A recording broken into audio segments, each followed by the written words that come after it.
Hey everyone, welcome to Insight Tuesday.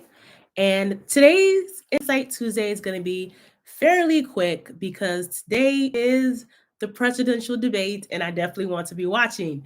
So we're going to keep this one quick, but I did want to come into the room and talk to you guys today about my Insight Tuesday tip for today. So the focus for today's conversation is going to be this book. Now, this is not the latest edition, but what I'm holding in my hand is something that every single person should have if you are attempting to take the RHIA exam. And this is AHIMA's exam preparation book.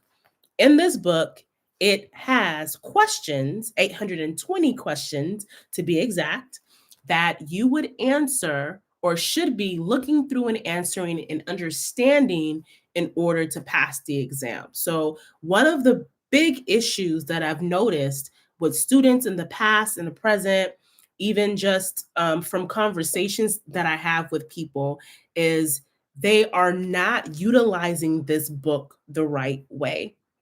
So I wanted to just talk about or provide some tips rather on what you should be doing and how you should be using this book so that you are making the most out of this resource. So for those that have not seen this book before, like I mentioned, it has 820 questions in it. And the questions are divided based on domain for the actual examination. This one, like I said before, is the old version. So you want to get the most up to date. Actually, this may be the most up to date actually, but you want to have the most up to date version of the questions to use to study. So my tip here for those that are planning to take this exam and they have this book, make sure that you don't rush through the book, but actually go through each of these sections, on your own. Even time yourself if you want to, but make sure that you're not just kind of tossing through the book, answering questions in the book, and then, just kind of tossing back and forth. Because when you do that, you're not really learning from this resource. So you want to make sure that you're actually using this resource appropriately. So answer the questions first before you navigate to the back to check your answers. If you want to time yourself, and I do recommend timing yourself for this resource, please do, because when you time yourself, then you'll be able to figure out whether or not you are actually confident and comfortable with a particular domain or not. Okay. Another tip that I have, just because you know all the answers in this book does not mean that you are ready for the exam. Why I say that is because a lot of people tend to feel like, hey, I am ready to take my RHIA. I can answer every question in this book. And then when you ask them a question based on a concept that was in this book, they don't know what to say. And that shows one thing, that you are just memorizing answers, which is not the goal of this book. So you're actually memorizing answers that versus actually learning and understanding the concept, understanding why that's the answer, etc. So as you're studying, make sure that as you are reading a question, you're actually identifying the concept that they want you to understand for that question. It's not just about picking A and memorizing A to be the answer. That is not how you should be utilizing this book. So I wanted to also mention that. And the third thing that I wanted to say is, and the last thing I'm going to say is, when it comes down to it, if you have not answered every single question in this book, you should not be going to any Pearson testing center to answer any questions. The reason why I say this is because you are cheating yourself, really, because you've been given a resource from AHIMA with all of these questions and not going through them and making sure that you at least have an understanding of the book is a big mistake.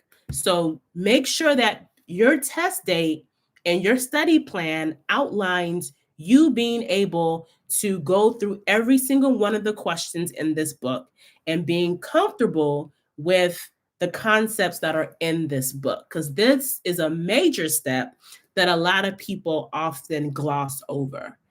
So if you find yourself being able to go through this book and just memorize and say C, D, B, D, and when I ask you or someone else asks you about a term or a concept that's in there and you're completely lost and can't really explain that, that is a clear sign that you are not ready for the exam and that you need to approach this book a little bit differently. So that is what I wanted to cover today. It's very quick, but this is a very fundamental study tip that a lot of people tend to miss. So as you're studying, please keep that in mind to just use this book the right way. Be smart with how you study with this book because it can truly make or break you passing or failing the exam. Once again, if you need assistance with passing this exam, please check out RHIAessential.com. We have on-demand courses available that will prepare you to know the concepts that are important in order to attain your RHIA. So please check out those courses. If you failed the exam in the past, we also have some resources for that as well. So we have a I failed the RHIA exam mini course for those that maybe just did not do very well on their attempt and are trying to figure out what steps to take next. You can actually review this course and I will walk you through the steps that you need to take to prepare yourself for your next attempt. So please check out that mini course. That's just one of many. There's study guides, there's all these things on our website. So check it out. And I'm not going to bore you guys any longer because I know that the debate is about to start. So, and I definitely want to make sure that I am watching it as well with the rest of America. So just make sure that you hopefully write down my tips from this Insight Tuesday. We'll be back next week for another Insight Tuesday. And thank you guys for your time. All right. Bye, guys. Have a great evening. Thank you for joining. Bye.